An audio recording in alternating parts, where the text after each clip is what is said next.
Now, Debbie, overall, the pass rate in South Africa, relatively speaking, it's still worrying. What are the biggest hurdles and challenges, and what is the sort of root of a lot of this? And is illiteracy still a huge issue in South Africa? Illiteracy is a huge issue, but you're asking what the real causes are. Very often it's the quality of the teachers, unfortunately. And when we try and do improvements in teaching and wanting to hold the teachers accountable, then resistance is encountered by the largest trade union, SATU. Now, we haven't had as much problem in the Western Cape, although they have resisted our competency testing. They don't like our competency testing for matric markers, but they haven't successfully fought us against it, fortunately. But in other parts of the country, they are a huge, huge, huge obstacle. And as soon as we try and make improvements, or the National Minister has tried in the Eastern Cape, they resist them, which is inexplicable to me, because I'm sure most of them are parents who would like their children to get a good education.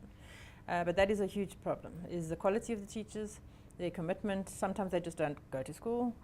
And some of our schools too. Some of the teachers just, they don't want to work after hours. They think it's after hours. They don't want to stay after school closing time. So there's a lot of issues. It's not only one particular issue. There are also social problems, obviously, that need to be addressed. So there's no one single factor.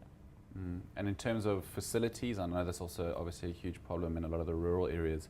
Is that improving? I mean, what is the answer to that? Facilities are improving. They are still problematic, even in the Western Cape. We have a number of schools that need to be replaced, that are old, that are inappropriate structures, and national government has come to the party on that with their CD program. We've built a number of schools, up, I think about 30, we've got another 25 in the pipeline with their project, which we are implementing in the Western Cape, and they are funding. We also have our own program of improving facilities, but it costs a lot of money, and we have to obviously balance that with other needs that we have to provide for in the department. But yes, obviously facilities make a difference. Things like halls, for example, some schools just don't have halls, and that can be a really good resource in a school and for the community to use. So we are moving in that direction. But yes, unfortunately, our norms and standards that we're required to implement in terms of the National Minister's norms and standards guidelines is going to cost us 17.7 billion rand, which we can't do in the time that they want us to do it. So we're doing it as much as we can. But yeah, it's facilities, it's social problems. We've got, I mean, some of our learners just can't learn without a lot of extra assistance. Some of them can't even learn with that. One of the huge problems we face in the Western Cape is drugs and alcohol.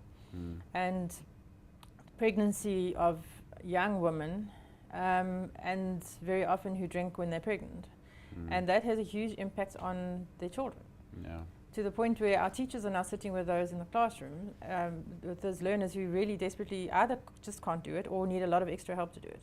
And we just can't give the number of learners all the assistance that they need with the available resources we have. So that's another main problem. If we can just get through to people the damage drugs and alcohol does to the children while they're still in the uterus, I mean, it's huge.